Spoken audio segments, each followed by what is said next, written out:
Je m'appelle Rocco Ferrante, j'ai 19 ans. Depuis tout petit, moi, je veux devenir réalisateur et c'est vraiment une chance, en fait, de savoir ce que je veux faire plus tard. Et le problème, c'est que tout s'est pas passé forcément comme prévu. Voilà, ça fait bientôt peut-être un an que je voyais pas grand-chose de l'œil gauche. Sauf que j'ai dû aller aux urgences et j'ai su que j'avais une tumeur derrière l'œil gauche. C'était une tumeur bénigne. Donc très vite, j'ai vu le chirurgien pour qu'il m'opère au plus vite. Dès le début, il m'a posé les pourcentages comme ça sur la table. Il m'a dit voilà Rocco, ta tumeur, ça fait longtemps que tu l'as et on l'a découvert un peu tard et que t'as 50% de chance de perdre la vue de ton côté gauche, 1% de chance de devenir handicapé, mais ça c'est les aléas, etc. Et t'as 1% de chance pour que je perde la vue complètement.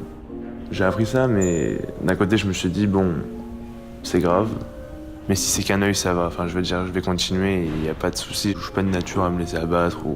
Donc, je me fais opérer le jeudi.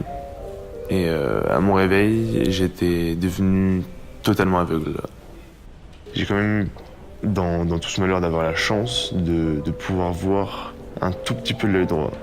Je suis en plein questionnement dans ma vie, en permanence. Je me dis, est-ce que je vais arrêter le cinéma?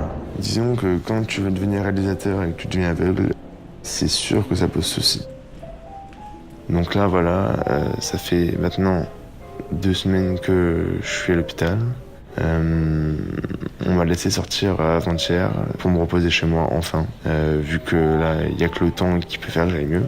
Hier, je me suis levé avec la tête doublée de volume, avec des boutons de partout sur la tête. J'ai dû rouler à l'hôpital. On ne sait pas vraiment pourquoi, mais apparemment c'est juste une allergie, donc rien de grave.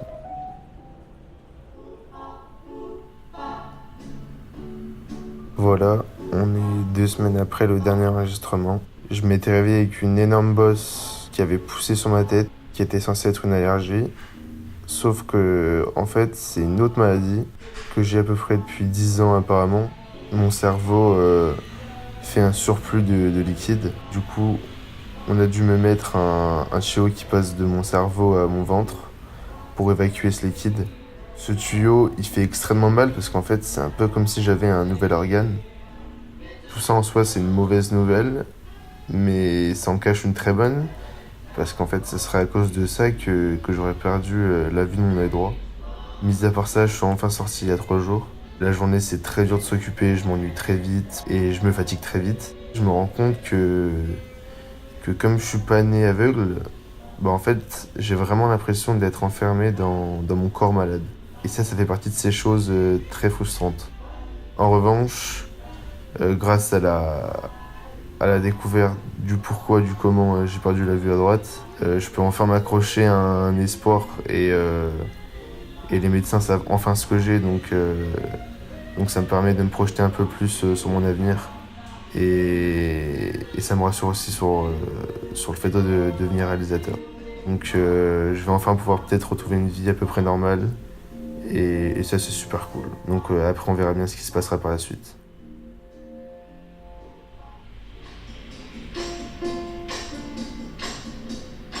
Donc jusqu'à ici, on n'a eu que des mauvaises nouvelles. Mais maintenant, ça va mieux puisque d'après le chirurgien, j'ai pris 10% de vue. Donc pour l'instant, on est à 20% de vue à droite. Donc c'est super cool. Mis à part ça, j'ai pratiquement plus mal au ventre à cause du tuyau. Je commence à me réhabituer à ma vie quotidienne. Je ressors avec mes potes dans des bars. Je vais enfin dehors tout seul, même si j'ai une canne qui me suit partout. Au moins, le bon point, c'est que ces Parisiens se poussent dans le métro. Ça, c'est juste génial. Ça paraît un peu cliché de dire ça, mais je voulais vraiment remercier toute ma famille et tous mes potes d'avoir été là pour moi. Je pense vraiment que sans eux, j'aurais pas aussi bien surmonté tout ça. Pour moi, dans la vie d'un homme, il y a rien de plus important que d'avoir des amis et une famille sur qui compter. Et je souhaite à tout le monde d'avoir un entourage comme j'ai eu pendant cette galère. Je vous souhaite pas de bonnes choses et prenez soin de vous.